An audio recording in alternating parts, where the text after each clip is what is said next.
a few of my homies with a blowtorch and a shotgun. Next video, next picture Christian's gonna have, he's gonna be pouring out a drink in his yard. He's getting it wrapped up with a paper sack.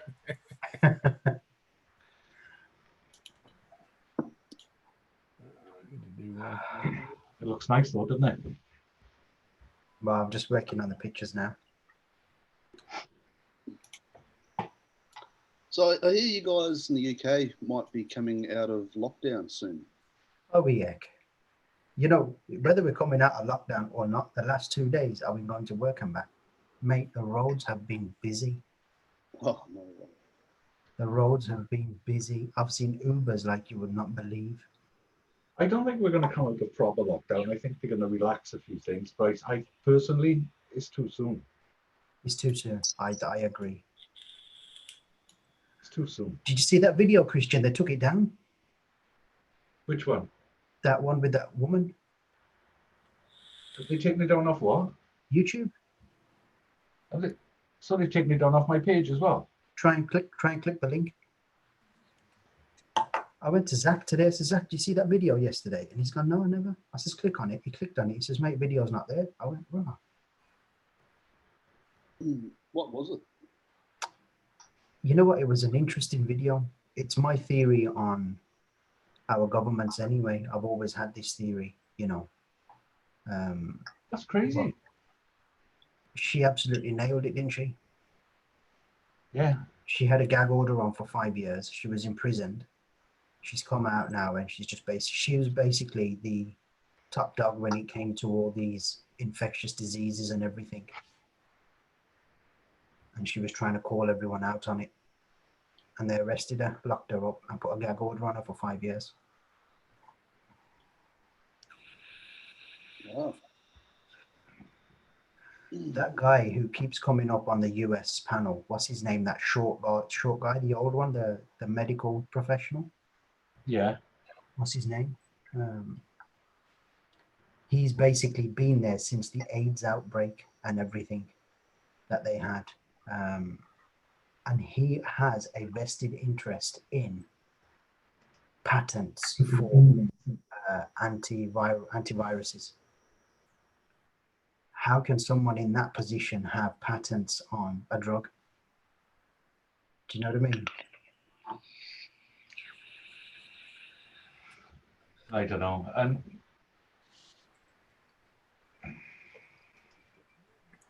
Don't know. Real quick, thank everybody for tuning in so far. Dave Saytech, super chat $10. So what's up, brother? What's up? Nick McCorman, Cloudy King Cody, 808 Kevin, Rajan, what's good, brother? Hope you're blessed. Sean Flanagan, what's good? Nick McCorman, Fucci. Back at you, my friend, whatever the hell it means. Don't know. Jay Jerry. Guys, this is a group of gentlemen that I enjoy getting to have the pleasure of hanging out with weekly. Just Zoom video chats. They're from all different parts of the world. They can introduce themselves at their given time, whenever they choose, however they please. Just doing the Just Right experience like we always do, hanging out, chat with you guys out there in chat. Some people, you may know some people on here. You may have already seen their names before. Christian, I'm sure he gets around a lot. I'm sure farmersonly.com has had him a featured special a time or two. But very talented individuals, all respective in their own professional fields in which they do. But they're personal friends of mine. I welcomed them on here. Said, hey, you know what? Let's hang out, have a Friday night chat. Let's do the Just Right experience with some more people other than just my good-looking self. So if you guys want to introduce yourselves, go ahead. Who's starting? Shall I start? So anybody else? Have at it. I'm Christian. Vaping for 4 years, maybe 5. Started off good friends with Shake from Signature Tips, who's below me on my screen. We've bonded ever since. I just been a part of the community ever since. 2 years ago, started a little private group for myself, my friends, and a few reviewers, and we've just all become very, very close friends. And that's about it for me. Love vaping, love the vaping community. Just vape and stop smoking. That's all it is to it. Look after each other. Over to, let's say, J. Cole. Thanks. So, yeah, my name's Jay, Kiwi, living in Australia. Started vaping back in 2014. Met Christian and Shake. Don't know how. I just kind of lurk in groups and somehow got invited to join, which is very nice. Feel honoured. Fucking talker. Yeah.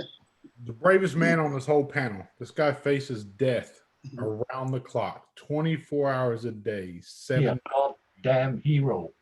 He is a hero amongst mere mortals. No, you guys are just soft. Yeah. How about you, Shake? Yeah, so I'm Shake from Signature Tips. Been vaping since back end of 2013, coming into 2014. Decided to manufacture a few drip tips, put them on eBay, and hey ho, Signature Tips was born. And what are we in now, 2020? And done a few mods, a few collaborations. Yeah, so give us a follow on Facebook, Signature Tips, signaturetips.com for the website, and yeah, manufacture, designer of drip tips, mods, and accessories. He makes good shit. Yeah. That makes, y'all know his shit. You've seen his stuff. Mono SQ, SQ mod, topside SQ, drip tips around the world. Everything he makes it, he does it, man. And I'm honored to be able to chat with these guys every week. I've said that before, those of you that are just popping in. These guys is, here we go, admit. We got another one coming. But these guys are the guys that we get to hang out with and chat with on a weekly basis. You know, sometimes it's hit or miss. Sometimes I guess to be in here. But great guys. We have Andy joining us. Good evening, guys. Good evening. Want to introduce yourself? We got new people in here. We're live. Live. Oh, we're live. Oh, thanks. But don't worry about it. Don't worry about it. There's no policies, no. We talk whatever we want to talk. This is no we normally do. This is just fucking tidied I yourself. will introduce myself. My name's Andy Wilson, and I'm the owner of Ohms Distro in the UK. good deal. How is everyone this evening? Blessed in yourself, man. I'm good, thank you. I'm good. I've had a busy day. Been mainly working on the computer today. I wanted to get out this afternoon because the weather's been lovely, but it's just been too busy. How about everyone else? A little bit jealous, man. I was unaware that you own such a beautiful, beautiful automobile. Which one? What, the Tesla? Yes. Oh, yeah, yeah. Well, I've only recently got it. Unfortunately, I've got a BMW M4 Comp sitting out there as well, which I was thinking of trading in when I got the Tesla, but I'm just waiting for they didn't offer me enough. So I just decided I'd sell it private, and then probably 2 weeks after I got the Tesla, we went into full lockdown. So unfortunately, the BMW is still sitting out there as well. So I'm the proud owner of 2 cars at the moment. I'm just waiting for the price to bottom out on it so then I can have it off him. He wants it. That's the problem. You see, Farhan wants it, don't you? It is nice. It's quite an unusual color, isn't it? Oh, it's green. It's green at night. Pretty badass, period. Just the M4 bad. Yeah, it's BMW specialist color, Java green. I mean, I bought the car. It was a year old, had 9,000 miles on the clock. The guy who bought it paid like 80,000 sterling for it. And I know the specialized paint color. Is it 5,000 fine? It costs something like that. It's a lot of money. And then he sold it a year later, and I bought it, and he lost nearly £30,000 on it in 1 year. which is a colossal amount of money. Colossal amount. But, you know. He probably lost it when he drove it off the lot, man. Well, I mean, to be fair, I lost quite a lot when I drove it off the lot. I mean, it's a lovely car. I wanted something fast, something comfortable, because one of my children live with me. The other one lives on a round trip over the weekend at 650 miles. So I do up to his mum's, pick him up. My youngest come back on a Friday. I do the same on a Sunday, normally every 2 weeks. So I drive 650 miles across a weekend every 2 weeks. Which, as you can imagine, in a 3-litre twin turbo isn't exactly cheap. So I thought, well, what's the option? And I'd heard great things about the Teslas. So, you know, I thought, well, it's the way it's going to go. Let's be an early adopter and see what I think. And to be honest with you, I love it. I think it's an amazing car. Don't get me wrong. It's like anything, you know, it can be buggy, but in general, it's a different way of driving. I do that 50 odd miles up there on a Friday, leaving at about 11:30 in the morning. And then I drive back after I picked him up from school, which is another 3.5 to 4 hours back. And I feel a lot more rested in the Tesla than I ever did in the BMW. I don't know.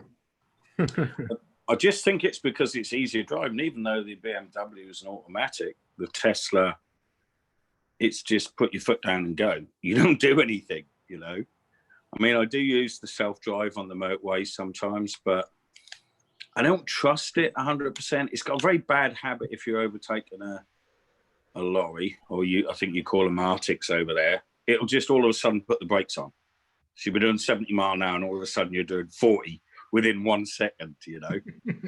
It's a way of testing the brakes, but it's quite unnerving at times. And it also can't handle, you know, when you come off an interstate in the US, we have what they call slip roads here, but they're a lot narrower. It can't handle them. It freaks out. It puts the brakes on because it thinks you're going to crash. So it's Richard's Mercedes, his S550, when he bought it brand new, he had me go with him to pick up his other car that he left in Dallas. I'm thinking I'm going to drive his old Audi back, his S5 Audi back. And he's like, no, man, drive the new one. I was like, are you sure, bro? Like, I don't want to fuck this up. But on the way up there, he showed me the auto drive feature of that Mercedes. Man, you just basically punch in your GPS coordinates and let go of the steering wheel, man, and just sit back the whole way. I was blown away by it. But granted, where we live is long interstate highways, pretty decent roads wherever we're at. Only time we had any issues was during road construction. It would freak out on the little reflectors that are put up for road construction. But other than that, man, it was a smooth sailing ride. We give a shout out in the chat to Vaping Miner. It says, hello, panel. Cloud King Cody says, Shake, keep that fire coming. Billet Box Accessories, love the work you are doing. And a special shout out to Jack Me Off. A $22.99 donation that equates to about $3.27 US, but special shout out to that gentleman right there. Greatly appreciate it. Chris Dunlap, Yankee Reviews. It's good. Thank y'all for tuning in. But yeah, Mercedes was pretty decent on the auto drive feature. I've never been in behind the wheel of a Tesla, but I imagine it's got to be unique too. I remember talking to Farhan about it before when I ordered it, because I ordered it a long while before I got it because I wanted a 20 plate, because they were the same price as a 19 plate, and I thought I might as well wait. And he said, oh, it's going to take a bit getting used to not having that engine noise. But you know what? I got used to that really quick, because you can actually hear your music. You don't have to turn it up over the engine noise. And it's a really good sound system in there. And some of the things that I've noticed that have been convenient for me in it, which I never really thought about, is my son, my eldest, who lives with me, he plays football on a weekend and he has training on an evening, and I have to drop him off. I pick him up from school, cook his dinner, and then take him It's about 11 miles to the football ground, and he's there for an hour. And most of the parents obviously stand around, watch the kids, but you know, if the weather's nice, it's not much fun if you're not running around keeping warm. So I go and sit in the car and put Netflix on. And because I don't have to have the engine running, I can have the heating on and the heated seats. And it's amazing. You know, I never, ever thought that I'd sit in a car park watching Netflix before. But it's just convenient. Or, you know, there's a web browser on there. There's YouTube on there. Everything. There's even when it's raining and cold outside, you can put like a crackling fire on the dashboard. It sounds crazy, but I've used a lot of them features, you know. And do some the whole that Easter egg with like the Christmas lights hitting the horns and opening the doors and all that? No, that's only on the Model X. That's it sings like the Christmas song, and the doors go up and they flap. It's on the metal. I mean, it's what's quite interesting from my point of view, the industry that we're in, is I took all of them out. And originally I wanted the Model S because I like power and I like speed. And the Model S performance is 0 to 60 miles per hour in 2.3 seconds. And I wanted to try that. Coming from a car that does 0 to 60 in about 3.5 seconds, I wanted to see what it's like. And I really didn't notice it in the S. And I think it's because it's air suspension. It's much more, how can you put it, refined.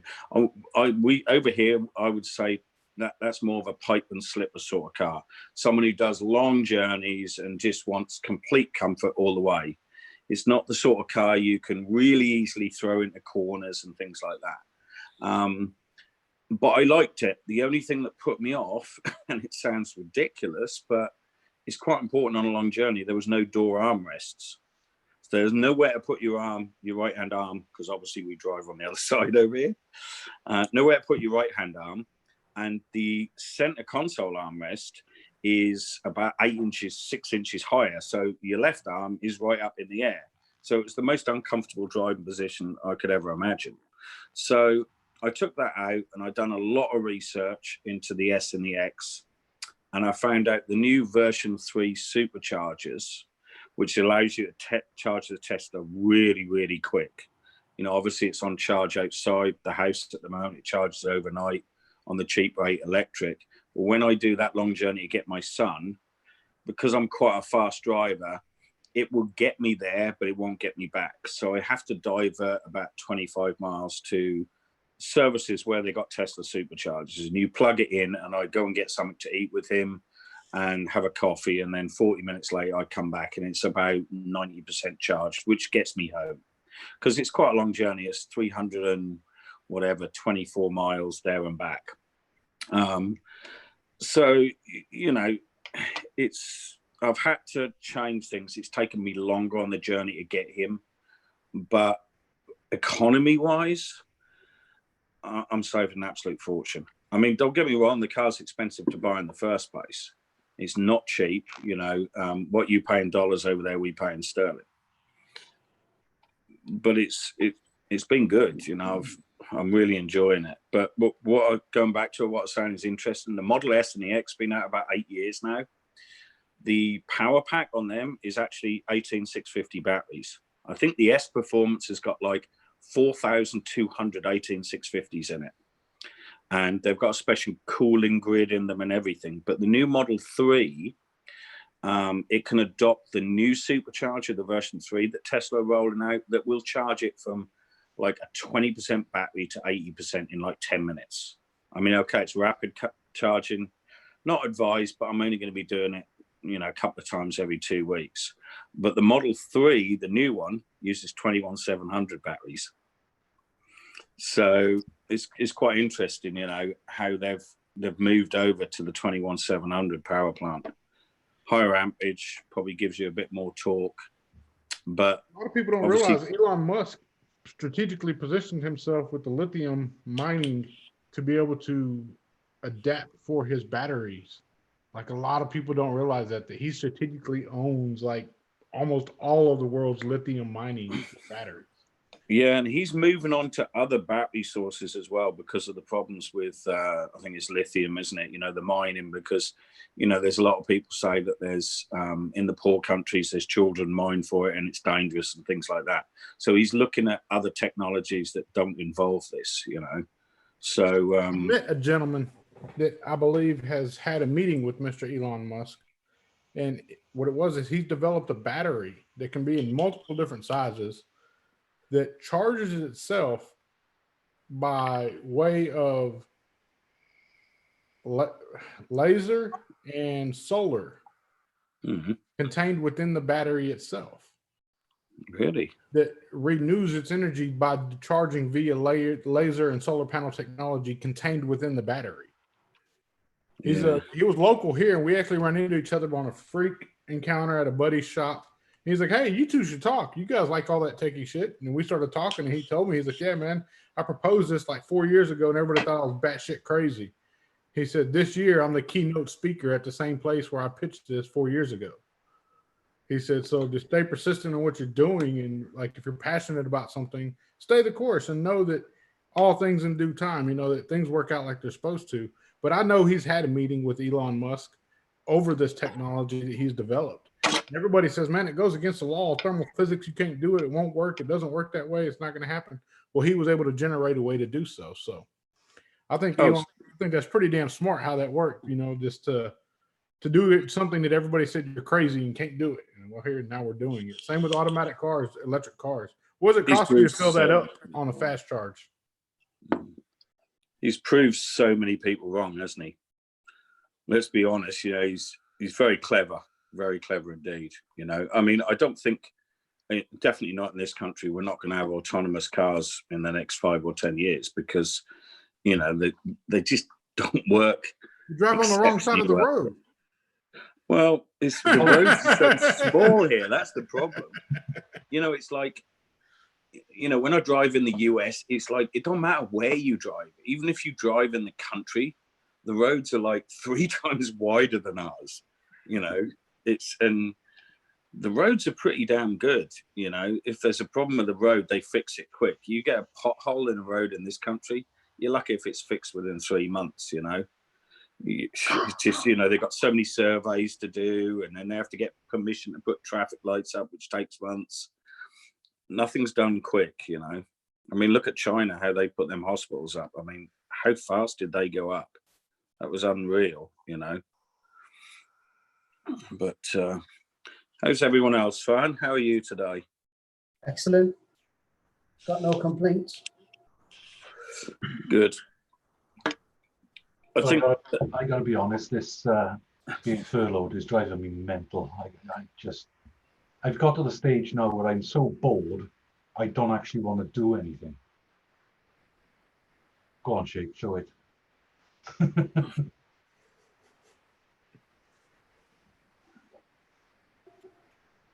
I got the big brother. Yeah. I need a haircut, I know that much. Bad. Yeah, I've had the complete opposite problem. Andy drives a Tesla. Cole, what do you drive? What's your main form of transportation? And I just got a VW Golf. And next time I'm back in the mainland, I'll be getting it chipped to make it go even quicker. And your other form of transport? Yeah, your other form of transportation. What's You your looked other up the form of key one that I was kind of alluding to. That's what he was edging at. Got a ute, a Holden ute. That doesn't fly. How does it fly? Just curious. Yeah, it goes, man. Big block. It's really good. Bit light on the traction, though. What's a ute, Jay? Ute. Is it like a 4-wheel drive? No, I think the Americans call them like the El Camino. No. So imagine a sedan, but instead of back seats, it's just an open flat deck. A pickup? Yeah, but it's like a sedan size. Yeah, I know what you mean. So ute stands for utility vehicle. So it's like an estate car over here, but with the roof chopped off. Yeah. More or less. Jeremy Clarkson loves the Holden cars. Yeah, And this Holden is- Manufacturing. I think they do make it's for the American El Camino. I like the new ones that they do. Man, I wish we would get those in the States, bro. I would be all over it. My son calls them Ant Caminos. So basically, you don't need a trailer if you need to move stuff. But the thing is, this car is it's more of a sports car disguised as a ute. Like, it's absolutely useless as a utility vehicle because it's all lowered. You put anything in the back, it's just the back rubs. It is like a sports car, but Yeah, well, you need a quick car in Australia, don't you, to get away from every fucking thing that's trying to kill you. yeah. Racing snakes, racing spiders. Well, if it gets too much, mate, I just jump in the machine and go up. Yeah, providing the snake ain't found its way in there. Yeah. Just chase it with a shovel, mate. You're fine. I'm gonna give a quick shout out to my brother, man, Richard Cachadorian, aka Little Dick. Really good friend, damn good dude, hard worker out there. Definitely gonna give him a shout out because he requested a specific shout out, so I had to do that for him. Good evening, Richard. No, we just call him Little Dick. That's what we call him. It's okay.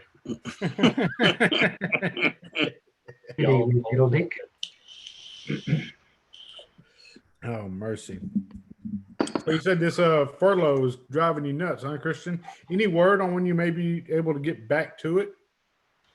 I got to be honest with you. I got a feeling. Well, I haven't got a feeling. I suspect there's going to be some redundancies rather than everybody going back. Obviously I hope it's not me, but there's a good chance it could be because there's only 12 of us that do what I do in the building. Otherwise, I can't see us going back till the end of June at the earliest. Maybe even July. Are you taking out? My clock is all out and everything. I mean, I didn't sleep a wink last night, not at all. I just sat in bed for a few hours and got up, went downstairs, watched the sunrise, had a cup of coffee in the garden, and then 3 o'clock this afternoon, or 4 o'clock this afternoon, before my wife went to the stables to sort the horse out, I was like knackered, and I had a mid-afternoon kip. And then, of course, because I've had a few hours this afternoon, tonight I'm wide awake again. Totally fucked. But then I get up and I think, right, I'm going to do something today. I want to make like a sun lounger out of wood, or I want to do this, I want to do that. And the point is, you get so bored that you really find it difficult, or I'm finding it really difficult to motivate myself to even do anything because I'm so bored. Does that make sense?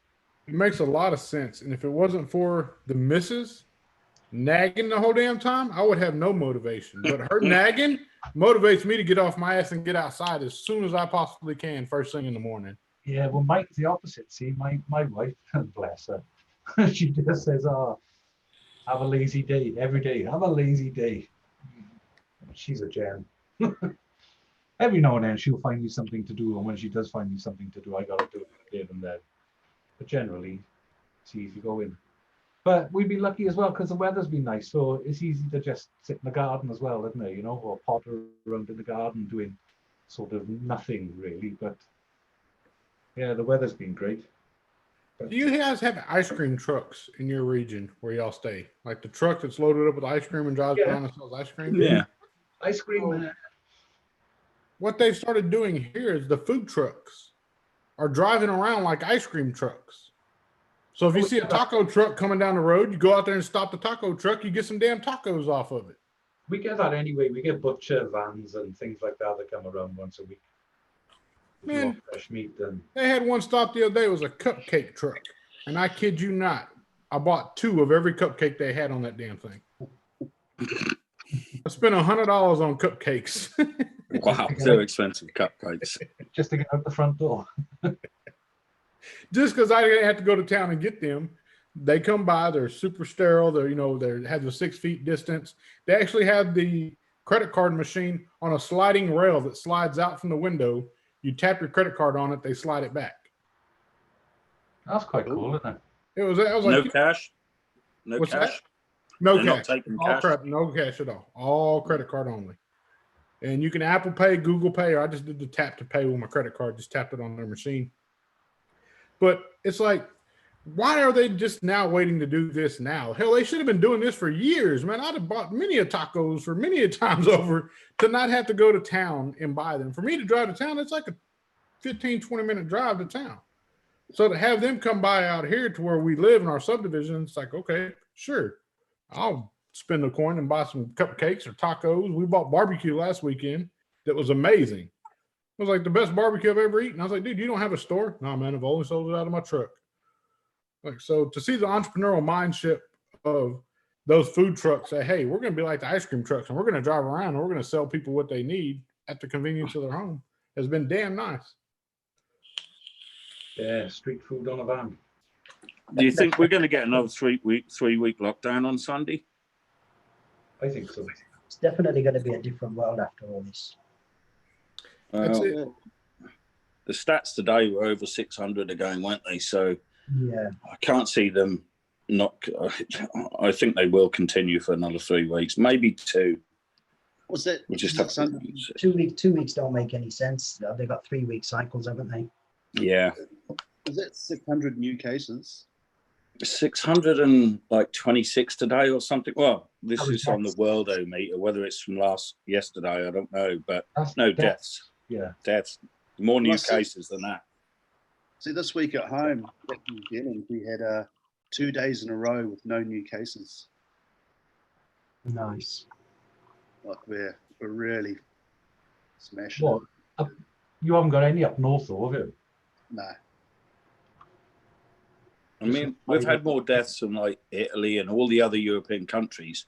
But if you go across on the columns and you look at the stats compared to the population, we're actually lower than them. Because obviously, you know, you have to base it on how many people live in an area. So I suppose, you know, where you are, it's very big expanse in it, I suppose. So, you know, you've got a lot less people per square mile or whatever. Yeah, and I was talking about the country New Zealand where I'm from. We had 2 days in a row with no cases, so through the entire nation, which I thought was In the whole of New Zealand. Yeah. Yeah, it's unreal. And the new cases that are coming forward, they're from confirmed pockets. Like they're very traceable as well. So, I tell you what has made a big difference to being stuck at home is this Zoom thing has been great, doesn't it? Yeah. Because you do still get to talk to people at least. yeah. But on the other hand, we start sort of 10 p.m. in our Zoom chats. I mean, Sheikh and I have a Zoom chat a good few times a week. And we're still here at 3 a.m. Yeah. That's the bad thing. Yeah. See, I do that on my fans only page. Yeah. Yeah. And you can be, Content. it's amazing how fast the time goes when you're on Zoom, isn't it? Yeah, on fans only, it's a pretty neat little deal. It's a lot of females on there, a lot of ex-vape models and such. But seeing as I have vape hardware on the market, I figured why not give it a go. Adult content only. It's the only place you'll ever get to see me and my skimpies running around having a good time. I'd rather see the vape models.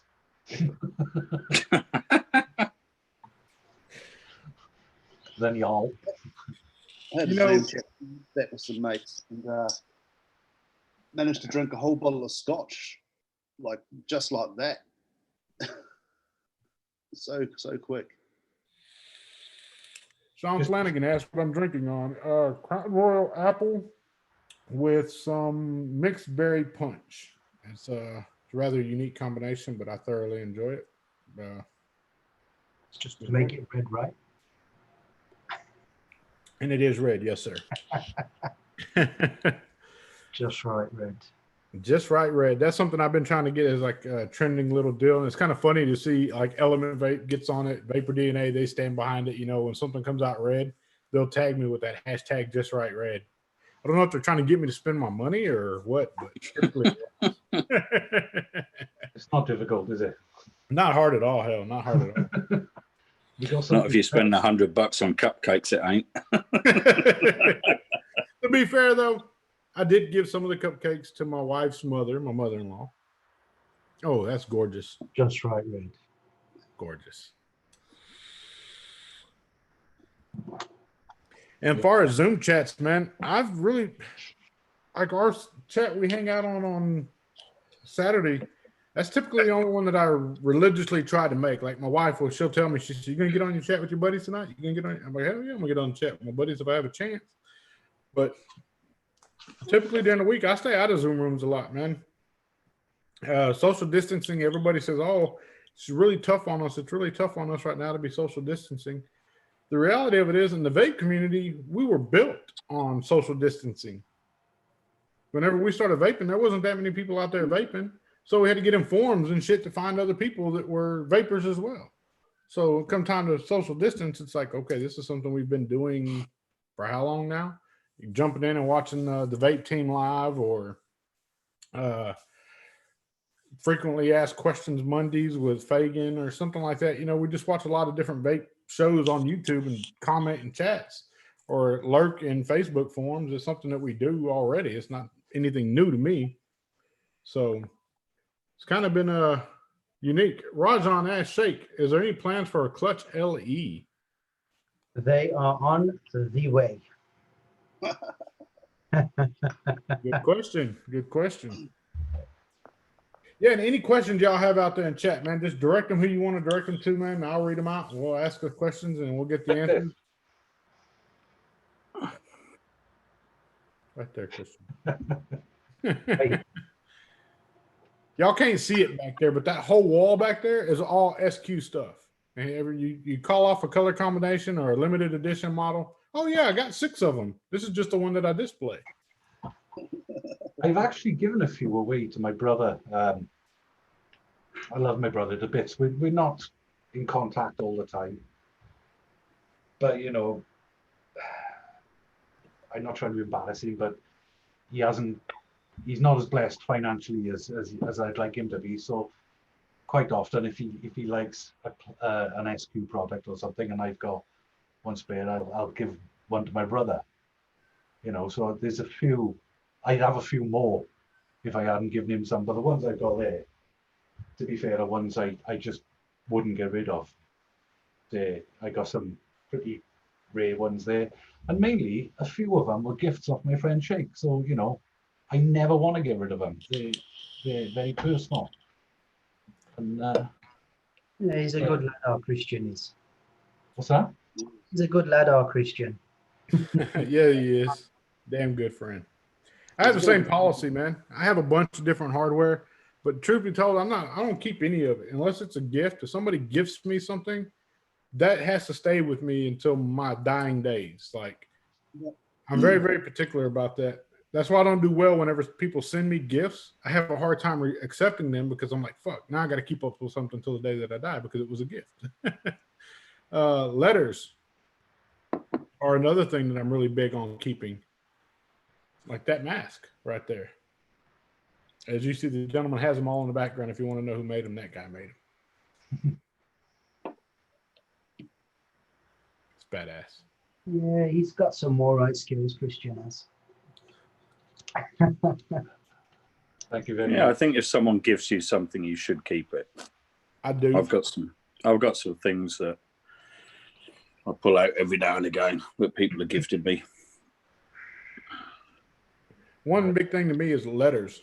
If somebody takes the time to type me out a letter or write me a letter or a birthday card or whatever, if they took the time to write in it and send it to me, I almost value that more than whatever the gift was that they sent me because it's something personal that they took the time out to address to me directly. And it's weird. I know we live in an age now where we just shoot text messages and emails and whatnot. So for somebody to sit down and either type me a letter or handwrite me a letter, I got them all stored in my drawer. Every birthday card I've ever been given from a friend or a coworker or just somebody random, Christmas cards, you name it, they're all put away. And I tell everybody the day they put me in the dirt and put the dirt on my chest, you can ask my wife. She'll have every single one of them laid out and feel free to take it back at that point. Funny enough, I do the same with cards, like birthday cards for my wife, or anniversary cards, or Valentine's Day cards, and this that. I never ever buy one. I always make one because, to me, anybody can just go out and buy a card. But if you make a card, it's more personal, isn't it? Yeah. I tried to make myself a gift one year for my wife for, I think it was like Valentine's Day or something. I just wore a bow and that didn't fly over very well at all. That was like the worst Valentine's Day gift I ever got her. I've done something similar. I walked into the bedroom one night with the Batman mask on and nothing else. That's a frightening thought, that is. It didn't get the reaction I wanted. The reaction was something along the lines of "fuck off, you prat." But yeah, that was a good one. But there you go. You gotta have fun, haven't you? Oh yeah. I'm really good at pissing my old lady off, and I can piss her off just like the instantaneously. I can breathe wrong, and she just loses it. All just go do something. Go find something to do. Get out of that. I'm like, well, I can't go anywhere. I mean, we're kind of locked down right now, you know. What's the latest on your woodpecker? He has been MIA. I have been sitting here scouting him, watching him. I've seen a few of his buddies come around. None of them seem to be interested in the trees. They're more interested in the grub worms and such, but the woodpecker has been MIA. They're just scouts. I think they are scouts. I think they're working together. Yeah. We had a storm blow through this morning. I opened the front door to walk outside and have my morning Red Bull. And I about passed out when I seen a little green tree frog stuck on the side of my house. Came in all the way from Australia. Covert ops there, Jay, I see. Yeah, they'll kill you. They'll kill you. They will. Those of you who don't know, Australia, where Jay resides, is full of things that want to kill you. Everything wants to kill you in Australia. And when it was burning down, everybody was throwing a fit. I'm kind of thinking like, hey, man, this is kind of like natural selection here. This is to give the human race a little bit of a fighting chance to be able to survive in Australia. Because had it not happened, they were sure to be off before COVID had ever hit Australia. That's just my thinking. I'm not sure. I don't have no scientific proof behind it, but I think that's probably one of the main reasons why I would not visit Australia. My wife's brother has just moved to Australia. He's an English teacher, and he's just moved to Australia 12 months ago, give or take. And my wife said, "Oh, great, we can go to Australia for our holidays." And, you know, fuck off. You go on your own. I'm not going. I'm not going. Yeah. I'll clean the stables out. Don't worry. Yeah, I'll get off the plane, and some fucking thing's gonna bite me, and that's it. I know it's gonna happen. It's true. I think people in Australia don't even think about it. It's just a normal thing to them. What, is that right, Jay? I don't think it's not. I think they're just grown up around it. You can Yeah. correct me if I'm wrong, but you've got to. Well, it's normal to them, isn't it? Way of life in there. You check under your door handles and check under your bed and check your shoes before you put them on. Is that right? I'll be What was honest. that picture you posted that you had floods, and there was a shark swimming up the street? Yeah, Later. Remember that? What the fuck is that about? it was in the Gold Coast. Jeez. I'll be honest though, like I'm not from Australia. Like I'm from New Zealand, so I've only been here since 2013. But that makes it worse, Jay. You And in New moved there. Zealand, the only thing that you got to be worried about really is the weather and the locals. So coming to Australia, like we don't have reptiles in New Zealand. We do. I think we've got one or two, but they're not bitey. They're not venomous. There's just nothing dangerous at home. But it's quite surprising though how fast you get used to it over here. Like it just all becomes. Surprised at how fast you learned to run.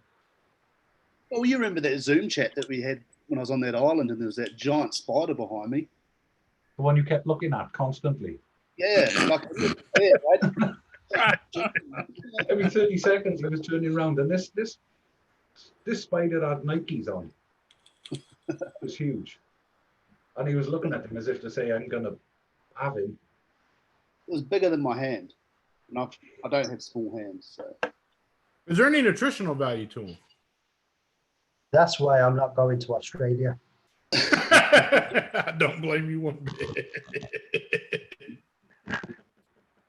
Those ones are harmless. No. No, I'm not going. She's going on her own. And I'm genuine. I am not going. She can beg, she can plead, she can threaten to leave me. Fine. I am not going. Yeah, but what part of Australia is he in? Does it matter? Yeah. I don't think it makes any difference, does it? You go to the jungle, you get bitten by a spider or a snake. You go to the beach, you get eaten by an alligator or a shark, you know? So where is No, safe? crocodile. No, we don't have Oh, alligators. crocodiles. Yeah. Or you get killed by that jellyfish that's the size of a matchstick head. Actually, someone just got stung up here last week by one of those Irukandji jellyfish. You've just rested our case. Could you imagine some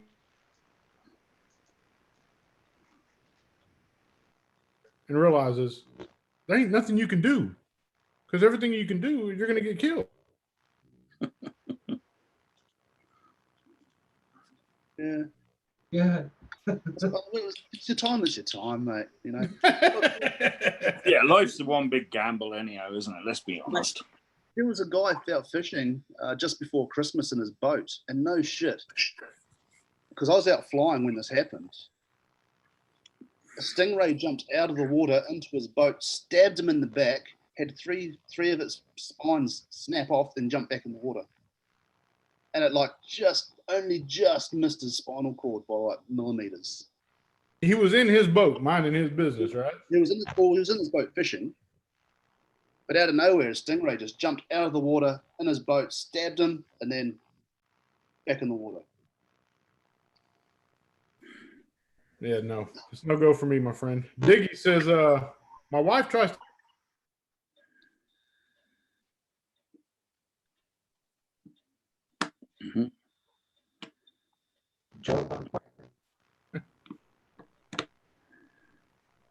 You went quiet on me, then I couldn't hear you. Yeah, your microphone muted for some reason or other. I couldn't hear any of that. Can you hear me now? Yeah. I didn't hear what you said. Someone. And you It's happened again.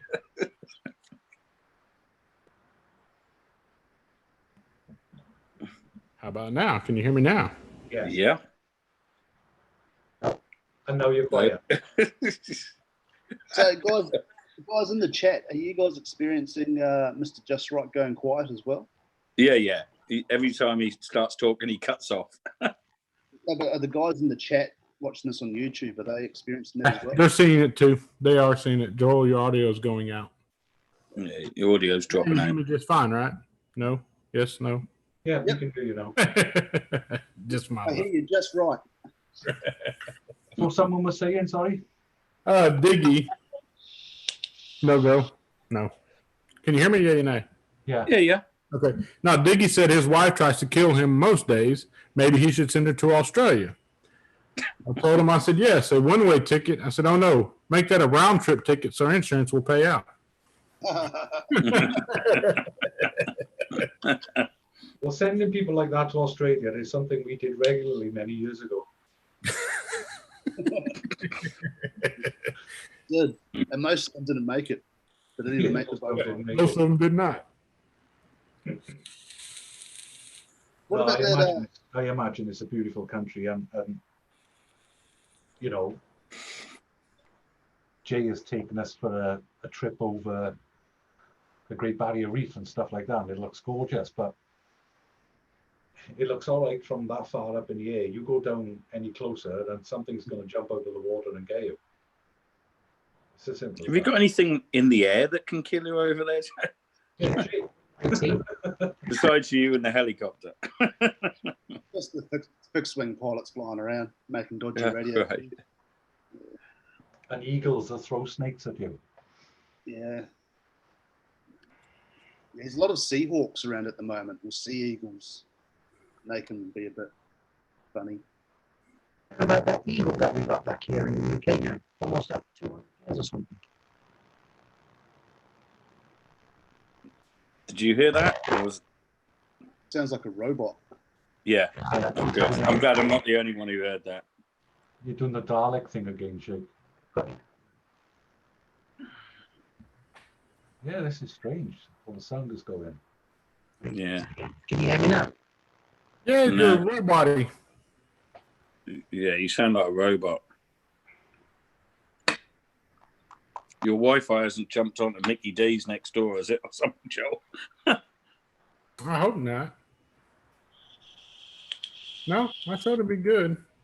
Yeah, you're fine now. And now? No. Second. 8, 6 down and 8. Yeah, that's just one of those things, isn't it? Sounds like he's overdriving the mic. Oh well. All right now, Shake. Switch Wi-Fi. Is that better? No. No better. Oh, no.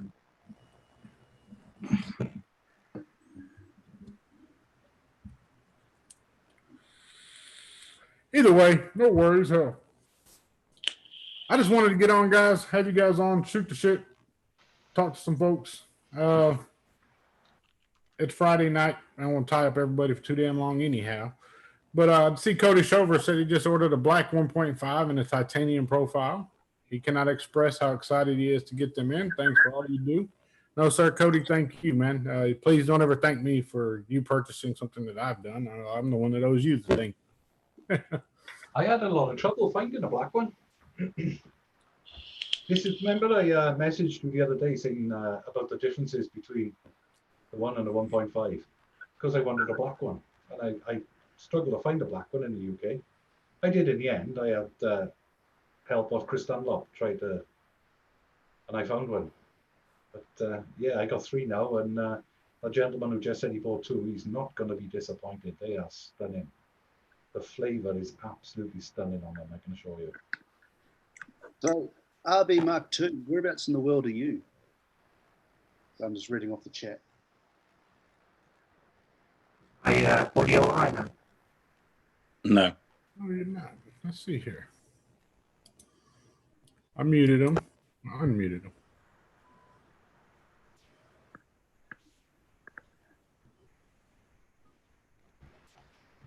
Yeah. Talk fine. Let's see if it's better. Is that better? Nope. No. I'm gonna pop back in. Okay, it's wide open. I'll see you. I'll get a request, I'm sure. Manage participants. Bam. Yeah, if I'm squonking anything or if I'm dripping anything at the moment, I've got a recurve on there. What was your feedback on the rye RDA? I see Scott Ziegans just got them in stock here in the States. What were your thoughts on that? Did you give it a fair go? I put it, as soon as I got it, I put it on a mod and I used it constantly. And I'll be honest with you, I'm not that impressed with it, to be honest. It's right, okay, let me rephrase that. It's a nice RDA, but I expected more. I expected it to be better than it was. The flavor's good, but it's not brilliant. I don't like building on it because those posts are so wide apart.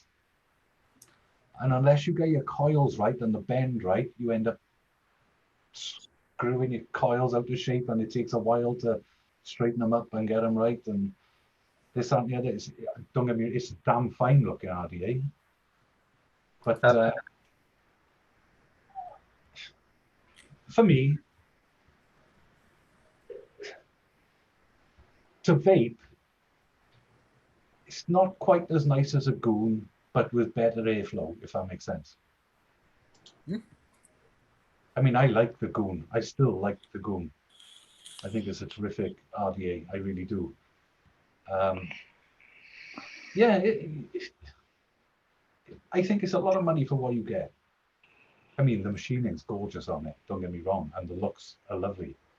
But from a vaping point of view, I don't enjoy it anywhere near as much as the Profile, or anywhere near as much as Beecher's RDA for vaping, for example. I think that's a much nicer RDA to vape on. I vape the hell out of Beechers. To sit here and say I'll just vape Profiles and just Profiles, no. I'll vape the hell out of Beechers RDA for vaping. This RDA, for what it is, as simplistic as it is, gives you a very unique vape. But I'm seeing a very common trend with simplicity in RDAs. The Axial RDA that I told you, gentlemen, it was ranked as my #1 RDA for the longest damn time, was a very simplistic RDA. They didn't go reinvent the wheel. They went with what worked. Beecher's RDA does the same thing, and I think that's why I gravitate to it so much, is because they went with what works. It's very reminiscent of the Cosmonaut V2. It's crazy how much they look alike internally, but the vape on them is night and day difference. What I don't get about most of these RDAs, and we've had this discussion in Mist a few times, is a lot of them, they say, you know, it's got a 5-6 mil juice well or whatever, but the squonk pin is flush with the bottom of the deck. So it has not got a 5 or 6 mil juice well because it sucks it all back down to the bottom of the deck. Why? Well, a gentleman did fix that by the name of Jay Hayes. He came out with an RDA that fixed that problem. I didn't much care for it, but it did allow you to squonk without sucking RE liquid back in the bottom. Well, whenever I've got spare squonk pins, because I know Shake used to sell squonk pins, I don't know if you still do, but I had a pile left over. If possible, I'll swap out the squonk pin for a longer one. And then I tend to, you know, it's basic physics, isn't it? If you got 2 or 3 mil to the top of the squonk pin, then you got a 2 or 3 mil juice well. Otherwise, it's just, it doesn't matter how deep it is, it's just sucking it back out. But one of my favorites of all time is the Morphe. Do you remember the Morphe? Or the Morph? Hold on. Now he's got me curious. Is my audio all right now? Much better shape. Much better. Yeah. I've never heard of that RDA neither. Tiger Tech Morphe. What's the deck look like on that? It's the spring-loaded one. I'm going to show you now. Is it the mesh? No. It's just a normal RDA. Oh, it's got the quick release. Yeah, so you push down on it. Yeah, okay. See if you can Or what, loudspeaker contacts like that? Oh, yeah. Yeah. Okay. Well, that would make sense that puts off a very good vape because of the size of the clamps on either side, reducing that inner chamber. Yeah. I mean, I don't know if you can see it, but I've got a longer pin in it as well. Looks very much like the Wasp Nano. Can you remember that? That was a good idea. That was. Yeah. What do you like about it, Christian? I love the flavor on there. I love the fact that if you put a longer squonk pin in there, it just holds so much juice. So you're squonking once a week. But the flavor's cracking. I'll be honest with you, the airflow isn't brilliant. It whistles a lot if you don't place your coil just right. But I'm willing to put up with that for the vape I get off it. Because, you know, at the end of the day, the only person the whistle's going to annoy is myself, and it doesn't annoy me. So, you know, I got 3 or 4 of these in my tub. And I haven't used one for a while because I'm playing around with all the newer ones I've got. But I've always got a Morphe in my box of tricks, and I've always got Wasp Nanos as well, as Shake will tell you, because I love the Wasp Nano. I think for the money you pay for a Wasp Nano, it's fantastic. That's right. yeah, you can't get it, man. It's just, what, $9? I think I've seen them on sale for $9 US. Been best money I ever spent. They're easy to build on. They got great flavor.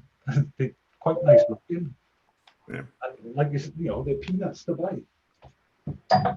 That's the RDA for vaping that Beecher has and the Axial Pro, both being very simplistic RDAs, but phenomenal performers for what they are. I mean, both of them rank in my top 5.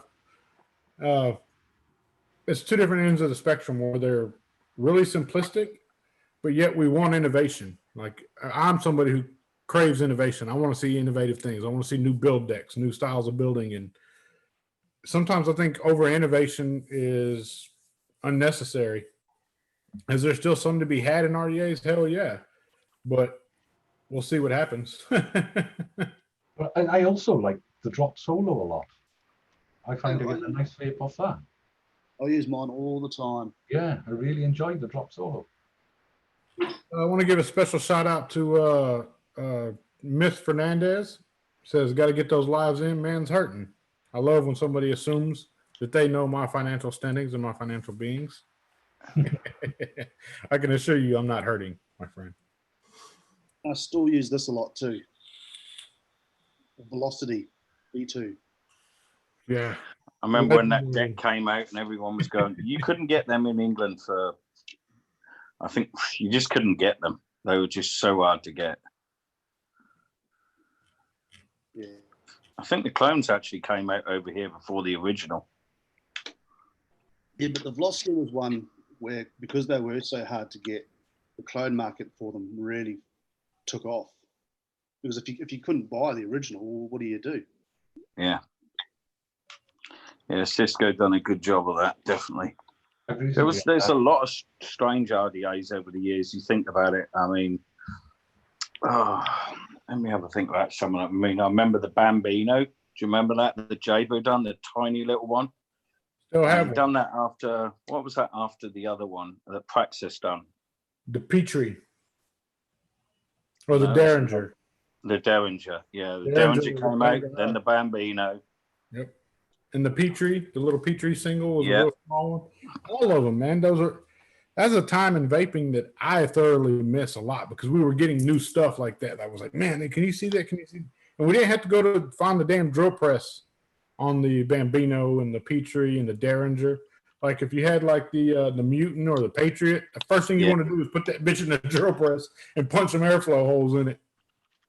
But we also had some other good ones too that were Ology. The Ology was the one that to this day, I still own and still thoroughly enjoy the hell out of it. It allowed you to put two coils on either side. They were in vertical formation, but there was a solid divider between the two. So you could squonk, or you could fill one e-liquid side on one side and another profile of e-liquid on the other and vape two different e-liquids at the same time without mixing them in a bottle. Somebody says, well, you could just mix it in a bottle, you get the same thing. No. The flavor they produced independently being mixed in the chamber allowed you to get a different profile of vape. So I would always take the time to make sure I chemistry tested all this stuff. Like, I want to try this one and this one. I want to try this one and this one. But again, those kind of vapes that we had, the Veritas, they're just, you don't see them anymore. You know, that style of vaping or even that style of build deck or leaning that way, you don't see them anywhere. Moonshot, RDA or RTA? I remember the Moonshot RTA. That's what got me excited for RTAs was the Moonshot. It was a pain in the ass to build, but man, when you got it right, it vaped like none other. Followed up with the Serpent Mini from Wodafo. That's what put Wodafo on the map for me, was a Serpent Mini. And the Moonshot, everyone wanted the Moonshot for the tin so they can make a mod. Yep. And then they made the mod out of the tin. Yeah, because the tin was really nice. We actually did the extension kit for the Moonshot, if you remember, Andy. Yeah, because I know the guy who designed it was a good friend of mine, and it was, I don't know, it was just really nice. It was a really nice RTA. Yeah. He came over, didn't he? That was the first time I tried a dual driving through London.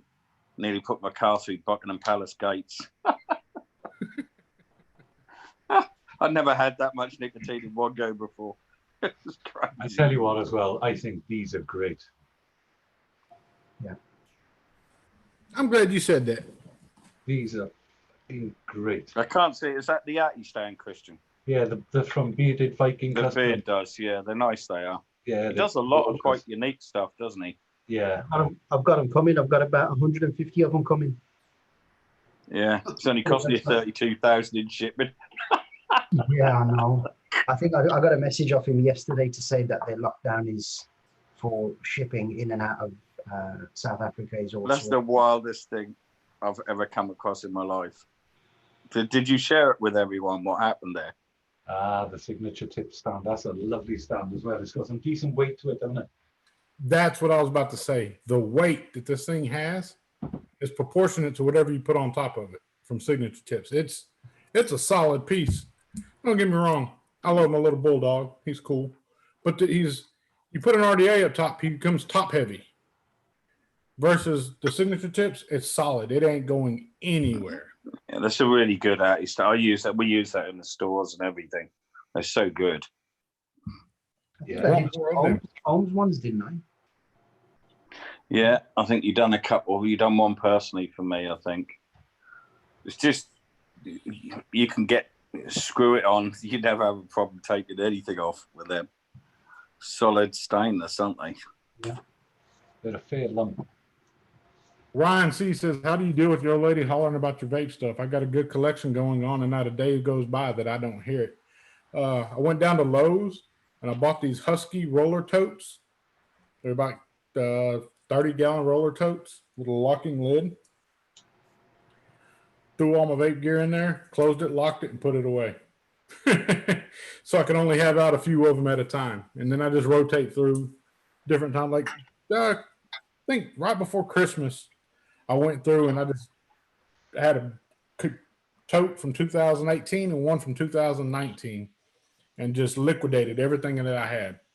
I put it through consignment with somebody. It's like, look, these are things that I bought with my own money. But if I was to put them up for sale myself, people would think, oh, why is he selling his gear? That was given to him. Again, people automatically assume they know what you do with everything. Man, half the shit that I got, I bought and paid for myself. So therefore, I see nothing wrong with liquidating it at a very affordable price. And most of it was done in bulk, where I just took a handful of stuff, laid it out, took a picture of it, said, here, sell all of this for me at this price. He did. I filled up a bag and sent it off, mailed out. But I keep going through it. There's only things that I keep are personal gifts. If somebody gives it to me, I'll keep it. If not, it's gone. Actually, guys, did get something new this week. It arrived yesterday. Oh. So stoked. A new grease gun, John Deere. You know what? The screen's so small, I had to wonder what that was then. So did I. I thought he pulled out a pump. I was about to say, now he's coming That out. looked like some sort of sex toy. Honestly, I was like, what the hell has he got there? You got a new grease gun. Yeah. And what are you going to use that for, Jay? On his ass. Oh, Jesus. That's his new arse lube. There you go. The thing about Beech's RDA as well is aesthetically, it's just nice to look at as well. Whatever way you look at it, it looks nice. An nice. absolute stunner. You know, He knocked it out of the park. put the AFC wings on. You can put what colours you want. You know. I'm looking forward to trying Mike's new sub-ohm tank. Yeah. I come out of left field. I wasn't expecting that till I seen it today, and I was like, okay, very interesting. Very, Yeah. very interesting. Because Mesh coils in there as well. Sorry? It's got mesh coils in there as well. Yeah. I love a sub-ohm tank. I still use a sub-ohm tank every day. I use the Falcon all the time. I've always got a Falcon with me on top of a boxer. And, you know, it's just nice to try new stuff, isn't it? As it comes out, see what you think. But because I used the smoke Big Baby Beast for years. And the only thing that let that down was the life of the coils. Otherwise, it was a nice sub-ohm tank. But I'm looking forward to trying Mike's, to be fair. And yeah, it's a nice looking one as well. Do you know, I see a mod the other day that one of my customers was using, and I said, I really like that mod. Was it expensive? And he said, no. He said, I think dollars, it was about $45, something like that. I thought that looked really nice with a K-phone on it. And then lo and behold, the next day, Beach has got one with a K-phone on it that Thomas Grow sent them. I'm like, no way, no way. And he really loves it. So I thought, yeah, I'm going to get one of them. What mod was it? It's the one by Sunbox and The side-by-side. the side-by-side, yeah. Yes, I'm dying for Put a one. 22 on it, and it looks beautiful. It really does. But it's supposed to be, it's got the display on the bottom. You know, Ambition mods make it. They come in a plethora of colorways too. You got like amber, polished, frosted, clear, polished and frosted, black. Dude, Yeah. it's a magnitude. I've seen them in turquoise. I've seen them in red. I've seen them in a whole bunch of different colors, man. Beautiful mods. And for the money, I think it's a good buy. Talking with China, I've actually advised them that I think that kind of market share is going to be making a comeback. And I know we spoke about this in Miss privately, but I do feel that the side-by-side market is going to make a regen to it again. I mean, they were around for a bit and kind of nobody really paid them much attention. Or if they did, they paid a fortune for them. I think seeing the same style of mod with a resin housing or a really nice polished aluminum housing. Sunbox, they did one too. Well, Sunbox done this with Ambition. You remember the Sunbox Nog Zero that they did by themselves where you could swap out the tubes? Yeah. They talks about aesthetics that quick. Yeah. No, I mean, for what it cost, you know, he said it's a really, really good mod. I mean, you can only put a 22 on it. I think he said the 22 reload he had on his, but Beecher had the K-Fun on his. But I know he swapped out the board. He put a DNA in his. So you obviously can do it. I think they were offered in 2. I think they were offered in that regular, maybe 3. I think die codes is an option as well, right? Well, they haven't done the DNA yet, he told me. Apparently, they've been asking for Ambition to do it, but they haven't done it yet. But the die codes chip was a good chip as well. I had one of it. Was it die codes Danny when they first brought them out? It was half decent. I've been acquiring stab wood mods, stab wood and resin mods, hybrid mods. I've been acquiring those as I see them come up for sale. I'll chunk my bid in on them, trying to get them. That's another market share that I think is going to make a huge resurgence. So I just wanted to pick up some of the classics that were out there. The Duke from Vicious Ant, the Primo from Vicious Ant, and a few others that are on there, that list as well. Yeah, the Duke. Yeah, see, I didn't see that's baller status right there. That's nice. That's stunning. Absolutely stunning. I'm going to get that off him Monday. I don't know how yet. We're going to trade something, but that's mine. Big You money. know, I've definitely seen a change since lockdown over here of the RDA sales, without a shadow of a doubt, and the RTA sales. And I think it's because China, obviously, they can't get the stock, you know, coil heads out quick enough. People are looking at alternatives. A lot of people are looking at RDAs. Definitely pre-built coil sales have been high. But they're also looking at RTAs as well, because some people obviously like tanks, you know, and if you can't get stock coils for your tank, then the next best option is look at an RTA. And I think it'd be great if we have a resurgence of, you know, the RTA and the RDA market. I think it needed to come, because people have never tried an RDA. It's very hard to get them to do that. But when they try it and they realize what that flavor is like, how good it is, it changes them totally. You know, someone who's been on an AIO or a pod, you know, or a tank with stock coils and has never tried an RDA or has never tried an RTA. Well, Christian wasn't much of a dripper until he got the coil head. I never, ever dripped until I got my hands on this. Sir, you're far too old not to drip. I know you drip. But honestly, I'd never dripped until I got my hands on this. And as soon as I got the clutch, and Beecher built me one of his at Expo, and I brought it home. And when I put it on this and started dripping, and then of course we also spoke about I'd never even put a dual coil build in an RDA. Really? Oh, God. Yeah, never. But now. How long have you been vaping then, Christian? He's pretty old, so I'd say a long time. 5 years, I'd say.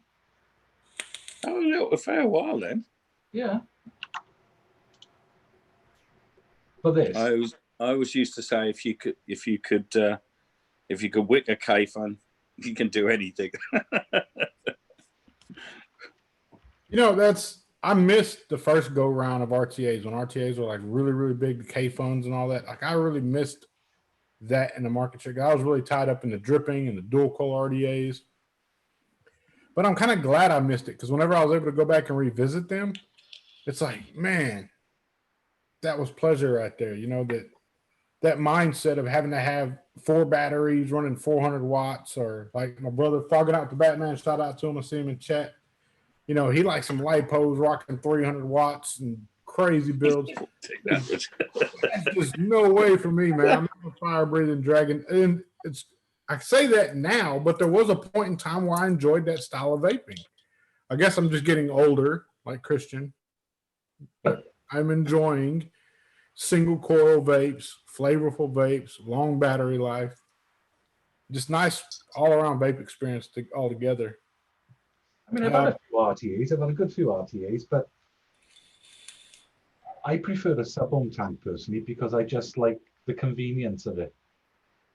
Just put a coil in and you're done, and you don't have to.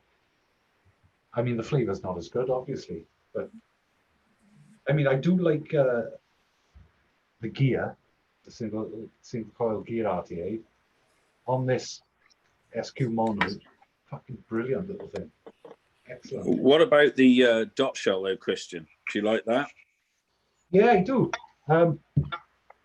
J. Cole, thank you, sir, sent me a little dot 2 months ago, something like that. Yeah. And you sent the original RBA section with it, didn't you? Yeah. And it was great. It was much better than the coils, but the dot shell just knocks spots off it, in my opinion. It's much nicer airflow. It's nice. I do enjoy Yeah, it. it's funny how things change. It's like one of my customers took a load of the Narada Pros the other day, and I spoke to him earlier and I said, how are you getting on with it? And he said, the RBA is to die for. He said, it's just amazing. He said, it is really good. It's so easy to build on. You slide it in, you can pulse it on the mod. And he said that's what done it. He hadn't even tried the stock coils. He was just using the RBA. So maybe there's a trend for that sort of thing coming back. We'll just have to wait and see. Well, the nice thing about the dot shell is the fact that you can take out the deck without losing all your juice. Yeah. That's a really nice thing. Yeah. I'll still I got one of Shake's clear buttons on this one as well, which lights up like a Christmas tree. Nice. I still run the vape shell on my billet box. I've had a lot of the different RBA bases, and so far that's just been my favourite. Are you going to try the vape snail? I don't see the point. It's the same thing. The build deck's exactly the same. The chimney's the same. Airflow's the same. Convenience of being able to pull that plug open and fill it Yeah. made all the difference. All the difference in that device right there. I love the platform that they did by. One thing I'd like to see, though, I'm not going to give too much away, is that bottom style build deck, not resting in the burrow where it sits up off just a little bit, but actually being the bottom of the burrow. Yeah, so you use all the juice. So you use all the e-liquid that is in it. And that is a solid platform for somebody to build off of and to see different revisions of that come down the pipeline.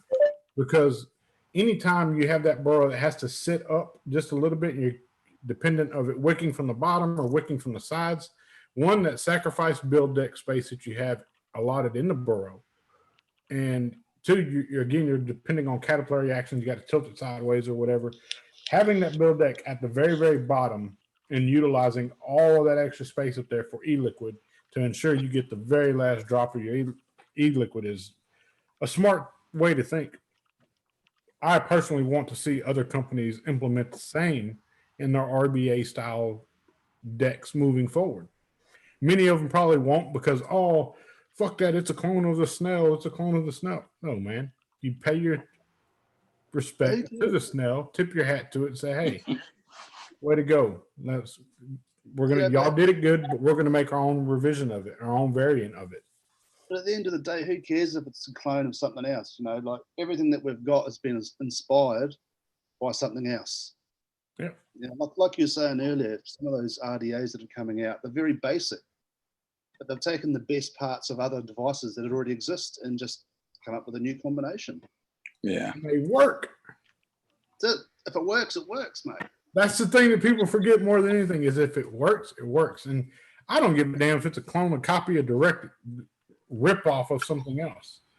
If it works, it works. And if it is a direct rip-off, if you were inspired by something, I think the companies should acknowledge that and say, hey, we're tipping our hat to these gentlemen. They did a phenomenal job with this. It inspired us to take it back to the drawing board and make our own revision of it, so that you don't have to be dependent of all the YouTube reviewers or the community saying, oh, that's a copy of this or it's a copy of that, or they should have give credit to these guys.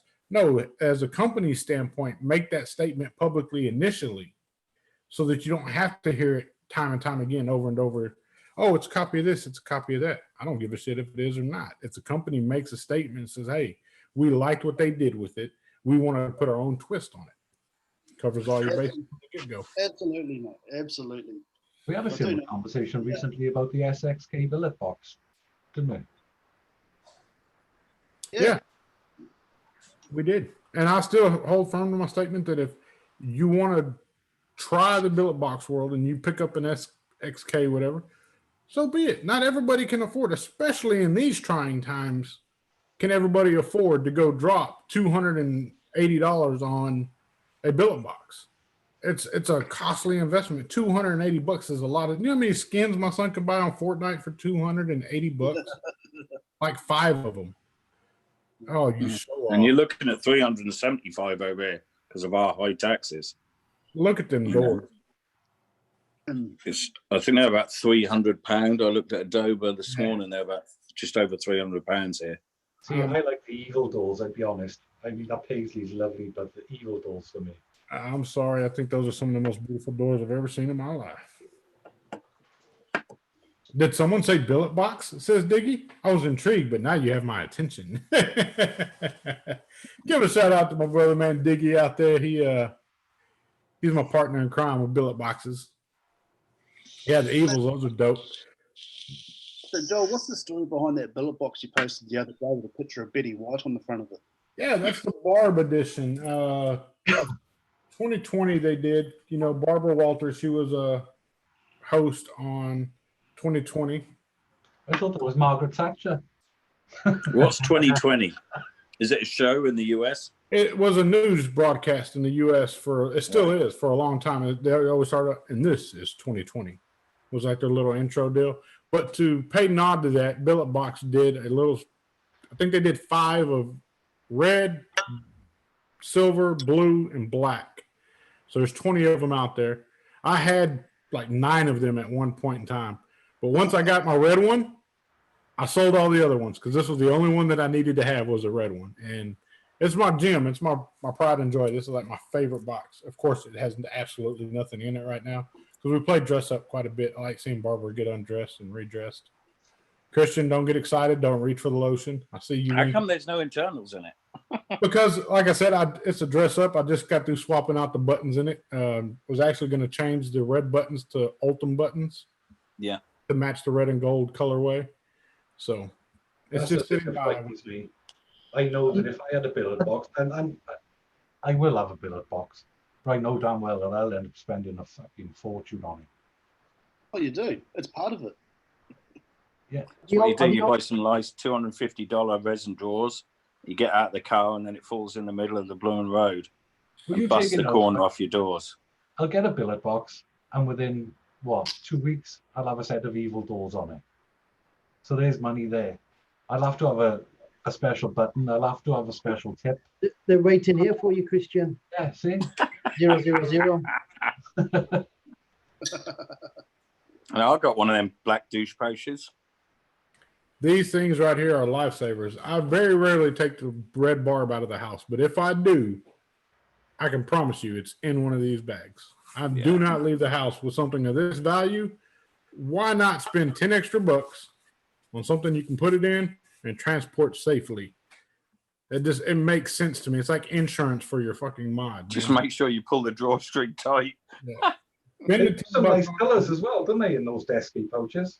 Man, a million different colorways. And the guy that does it is a stand-up individual. He's a solid guy in the community. I really enjoyed. I met him in Houston one time. I've met him at a few different expos, but Houston one in general, we had a chance to speak. And just a down-to-earth individual. And people like that, I have no problem supporting. And anytime I buy a new billet box, I go ahead and order me a bag. Just cause. He's doing clothing now, isn't he, as well? He does. He is doing some shirts. He's doing some women's track pants. Leggings. Yeah. I tried to convince my wife she needed to try a pair of the really see-through white ones, but she was not feeling it. No, that's important. I'm with you on that one. Yeah. It's quite funny when you actually talking. The chap said, you know, how'd you stop your wife nagging about your vape stuff? You said you went down to, I don't know, Home Depot or somewhere and you bought, what do you call it, a tote box? Yeah, tote. And then you opened it up, and I thought you were going to say you threw your wife in. You ain't met my wife yet, man. My wife is a character, dude. She kicked my butt. She fucking throw him in. Yeah, she'll throw my ass in there in a heartbeat. I think she's a part Australian and just don't know it yet. Yeah, again, I'm blessed like that because my wife just lets me carry on. Good for you, she says, carry on, enjoy it. Yeah, I must admit, I had an afternoon kit, well, 6 till about 7:30, I think. These 3 a.m. live feeds and Zoom rooms. Take it out, yeah. Fits the clutch just fine too, by the way. That's another Yeah, one. they do a couple of different sizes as well, don't they? If I They do. recall. So do yourself a solid, pick one up. I'm not a salesman. I'm just telling you from personal experience. If you're going to spend they are money good. on hardware, fucking buy the bags to put them in, you know? Because they're neoprene, so they absorb a lot of shock if they, fall on the floor. Simple. And they're easy to clean. Man, you can just soap and hot water. Dish soap and hot water, scrub them down a bit. They look brand new. Let them out to dry, no problem. He made a backpack. He made backpacks at one point in time, and I would kill to get my hands on one of his backpacks. But I think the one I did see I was offered to buy, they wanted like $800 for it. And I had to pass up on it just because it was $800 for a backpack. My son would much rather some Gucci flip-flops. So people spend a lot of money on backpacks. I know a few people, Louis Vuitton backpacks and things. Grady, they do make them for the stash. The stash does fit in the Desi bags. I've had a few stash boxes come my way. Inside. I've really been thrown under the ringer on those stash boxes for selling them over RRP. Dude, I have caught in so much hell over that. People have really, really gone sideways with that whole deal right there. What, they don't like the fact that they're going over RRP? Yeah, because the gentleman that makes them doesn't want people selling them over RRP. Well, it's laws of supply and demand. If I have something that somebody wants that I bought and paid for, I'm sorry for your luck, my friend. I'm going to sell it and get whatever I can get for it. I don't care if it hair lifts the Pope. It's mine. Yeah. I agree. That's one with it.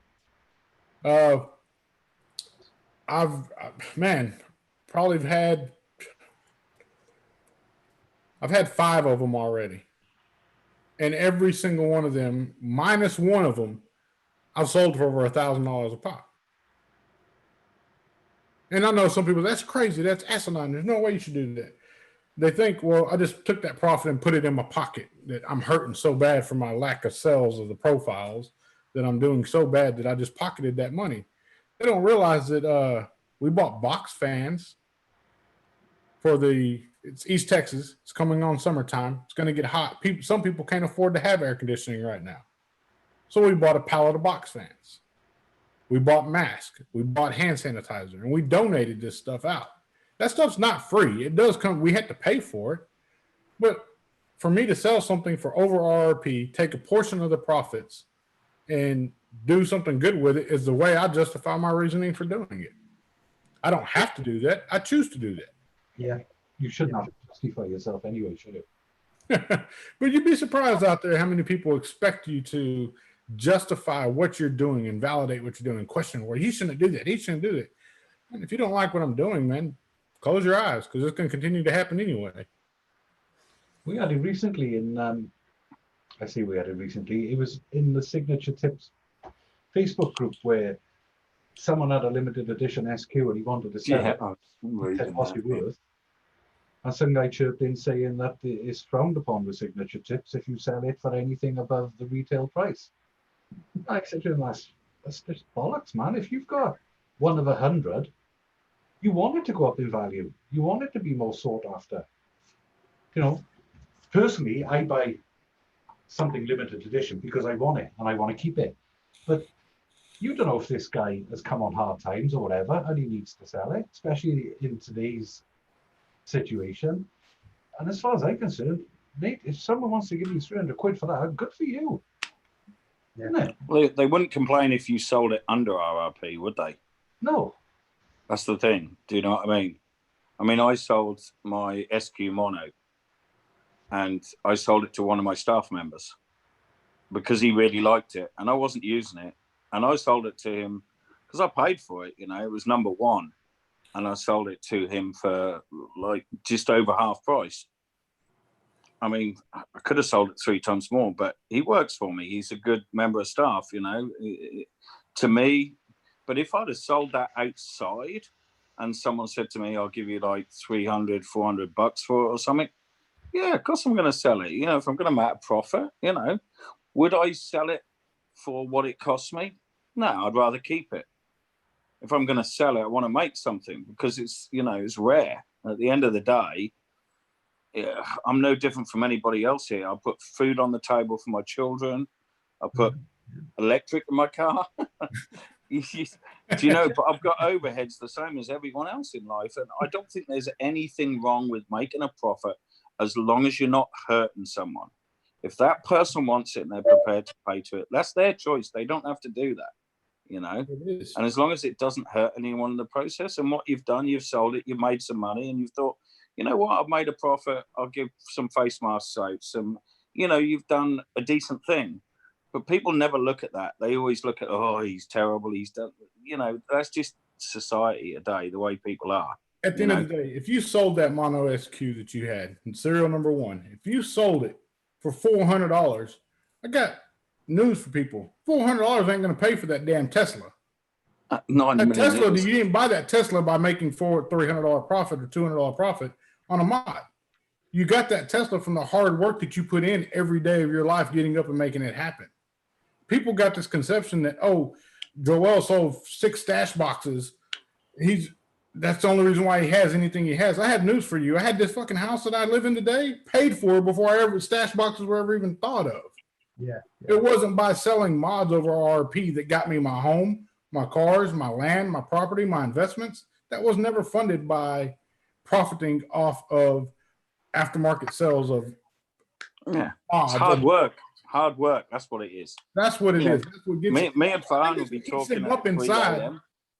Those that have really made a statement about this and have really gone after those that are doing it, I think that's what really eats them up, is that they have a hard time realizing and accepting the fact that what we've achieved and what we've done, it wasn't handed to us. We worked our asses off for it. And I think every single one of us deserves every single thing that we've been blessed with and afforded. I never take it for granted. I know just as quick as I got it, it can go away. Yeah. And it's a constant mending and constant feeding and pruning of that tree to keep bearing fruit. The day you take it for granted and you stop watering that tree and you stop tending that tree, the day you're no longer going to be able to bear fruit from that tree. And I don't know. I'm not back my wits with this whole what he's doing is wrong deal. I could commission it to somebody else and never make anything about it, but I'm not ashamed of what I've done. I made it very public. Therefore, I'm not ashamed of it. I'm not hiding hands. I'm letting you know exactly what I plan to do with it whenever I get it. Whenever I got it, I'm going to do what I said I was going to do. And if that, like I said, if it hair lips the Pope, me and the Pope can sit down and have a talk. Me and Farhan talk sometimes, and it's like, we haven't done it much lately, but I mean, last year we'd ring each other, 2 o'clock in the morning? Everyone else is in bed. Everyone's asleep. We're working 2 o'clock in the morning, talking about business and the next this and the next that.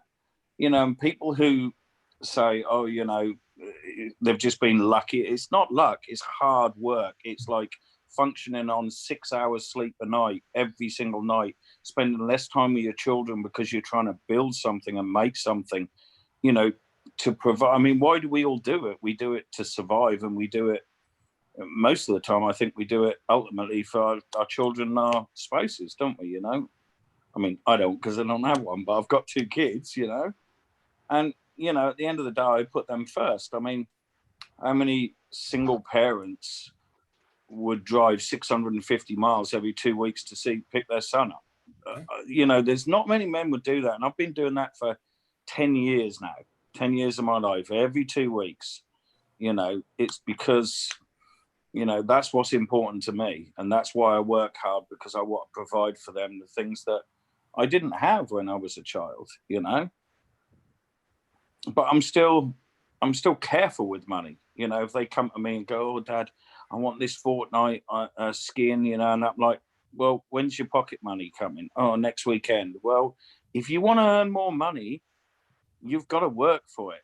It doesn't grow on trees, you know. I'm going to wash the car this afternoon. Come out and help me wash the car. Hoover through the house. You know, I mean, my eldest is 11, but he's got to learn sometime in life. There's going to be a time in his life when he's probably on his own. He needs to know how to use a vacuum cleaner, how to wash the dishes and things like that. You know, I want to teach him, you know, even the simple things that my grandfather taught me, because I was raised without a father, like how to change a plug. I know you're not supposed to do it, but it's, you know, how do you change a fuse in a plug? How do you wash a car? The correct way to do this, you know, these are things that your children need to learn, you know, because one day I'm not going to be here and I want to know that they're going to be all right. I want to know that they can use a drill and put a shelf on a wall without it falling down. Do you know what I mean? Because it amazes me the amount of people who said, "Oh, my husband can't even put a shelf up." And I'm like, really? You know what I mean? That's important to me. You know, you're a man, you look after the house, you cut the grass, you do. I mean, some of the stories, some of the friends I've got, you know, I mean, I remember one guy, he's a lovely bloke, but he's not the brightest sort of like, you know, star in the sky. And he asked me to go around one day because he was trying to cut his grass and he couldn't get the lawnmower to work. So I went round there. He got, I don't know, do you have Flymo lawnmowers in the US? Say again? Do you have Flymo lawnmowers over there?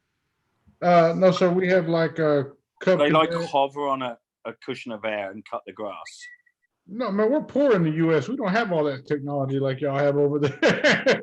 They were about $50 for the basic model. Hey, I went round and I said, "What's the problem?" He said, "This damn lawnmower ain't cutting the grass." And I said, "Yeah, but you got to plug it in." He's like, "What?" I said, "It's electric. You have to plug it in. It won't work unless you plug it in." I mean, and I'm like, I just couldn't believe it. I'm like, did his father never sort of like teach him about things like that? You know? I mean, how did you learn about real world things yourself? You said that you and Shake have been up late hours of night. I've gotten replies from Shake at 3 a.m. my time. You guys are 9 hours ahead of us, but it doesn't matter because even when it's 3 a.m. his time, he'll still reply on dealings. I'm like, holy, I thought I was the only one because typically it's China's the only people that respond to me at 3 a.m. my time. So to have him do that, but you see it with your son, Shake, there's little keychains that he did, you know, he sees the hard work that his dad's putting out and the fruits of his dad's labor. It's instilled in him already to do something, to make a living, to provide for himself. You know, me myself, since I was 9 years old, I've been in the factory cutting metal. I've been making parts in the engineering business since I was 9 years old, since 1989. So that's almost 30 years of being in a workshop cutting metal. I'm only 39, coming on 40. Do you know what I mean? So I got 30 years under my belt of, you know, machining. So you say hard work. I think I've put a fair bit of work in. Do you know what I mean? So, and like Shake's you said, body isn't dull either because he made Shake buy all of the equipment. He did all the cutting and kept all the profits. Yeah. He's a smart businessman too. He's a businessman. What do you expect? He's got a black book over there, you know, and for a 12-year-old, he's stacked it up pretty nicely. Yeah, and there's no outgoings in there, is there? No, there isn't. You said a quick story too, Andy, about putting up a shelf. Little inside story. My daughters sent me a FaceTime yesterday. They called me FaceTime. They said, Dad, I bought a new TV and a wall mount, but I need to put it on the wall. They have never put their own TV on the wall. But they said, you told us on this measuring tape that 16 inches is where the stud's at, right? I said, yes, baby, it's indicated on your US measuring tape, 16 inches on the studs. She said, well, what do I do? I said, put a drill bit in it. I just talked her through it generally, not like walk her through it. I just told her, get a drill and a drill bit and put a small hole through the wall to make sure you hit wood. And she said, well, how do you know? I said, when you pull the drill out, you'll see wood shavings. That's how you know you found the stud. I'm thinking they're going to have like a wall with a line of holes in it. They've done a really good job. They sent me the picture and I'm like, damn, girls, I'm really proud that my 20-year-old daughter was able to hang her own TV on her own wall. She's not going to be dependent of a man somewhere to do that for her. You know, Yeah. Granted, if it wasn't like the lockdown that we have in place, I probably would have just jumped in the truck, went over there and put it up for her in a matter of 20, 30 minutes. It took her 9.5 hours to get it mounted, but at the end of the day, she got it mounted. And But I'm she done it. proud of her, She done you know? it, yeah. Right, guys, If it worked. I'm gonna head out. I've got 20 minutes to get some food. We're doing our month of fasting, so Oh, go eat Enjoy one. your dinner. we're halfway Thank you for through. joining us. Thank you for having me. An absolute pleasure. Okay, buddy. Good night. Good night, guys. Take care, bud. But it's just, she asked me, well, how do you know if I did it right? I said, before you put the TV on the wall, pull on it. Make sure that somebody chain will pull out a wall of sheetrock or something. She done so, and she texted me this morning. I texted her about midnight last night and asked her, I said, did you get it? She just put back a smiley face. I was like, oh, hell. But then she texted me this morning. She said, yeah, Dad, we got it, no problem. That was a really proud moment for me to know that my 20-year-old daughter was able to hang her own damn television. She was able to, one, she bought the TV herself. Two, she picked out her wall mount herself. And three, she mounted it herself. I can't think of any prouder moment I've had other than watching them graduate and get accepted into college. No, it's good. You know, I mean, like my eldest, the only thing he's really interested in is the Xbox and YouTube. But he surprises me sometimes. I'll go through and he'll be on the iPad and he'll be watching something about volcanoes. And I'm thinking, wow, I wouldn't think this would interest him, you know. But my youngest, he's totally the opposite. If I say to him, do you want to come to the warehouse? He'll come to the warehouse. He'll go, Dad, what can I do? What do you want me to do? Do you want me to count something? He's so enthusiastic about things. And I think, you know, he's going to be a grafter. He's going to go a long way because he's willing to help. He wants to help. But the other one's just interested in the Xbox, but he's very good at the games he plays. So maybe he'll go down that road. I don't know.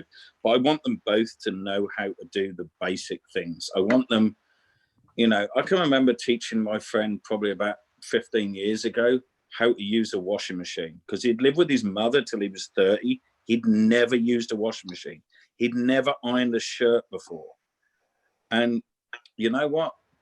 I never got taught them things. I was raised without father, but I learned them myself. I taught myself how to do it. And I thought, well, I want to teach my kids. I want them to know how to do that. You know, I want them to be able to survive in life because it can chuck some good things at you and some bad things at you at times. You know, I don't want him to not be out, either of them to not be able to fend for themselves. My son's a lazy little bastard. I can't get him to do anything. You know, you were on. Yeah, you said that the other night, didn't you? Yeah, your proudest moment was when your daughter hung that TV. My proudest moment was when the little fucker moved out about 6 weeks ago to go self-isolate with his girlfriend.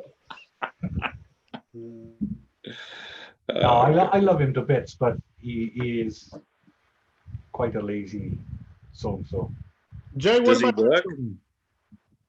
Sorry, What about your children? I don't have children, mate. I didn't know you didn't have children. How old are you, Jay? How young are you? Let me say that because I know you're probably young. Yeah, 39.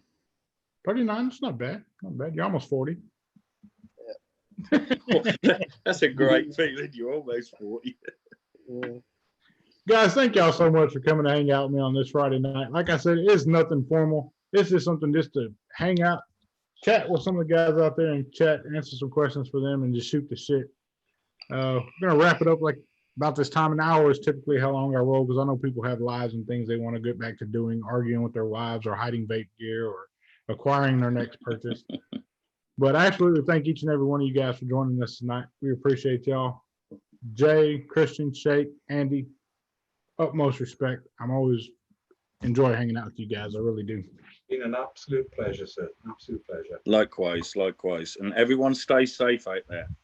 Absolutely. Absolutely. I'm going to do what I always do at this time, guys, and that's going to be to remind you that if at any given point in time you've ever felt like you are not a somebody, I want you to know that you are a somebody in somebody's eyes. That somebody is me. I absolutely love each and every one of you out there. Stay focused, stay healthy, and damn sure stay blessed. Mr. Just Right One is checking in and checking out at the same damn time. I'm out.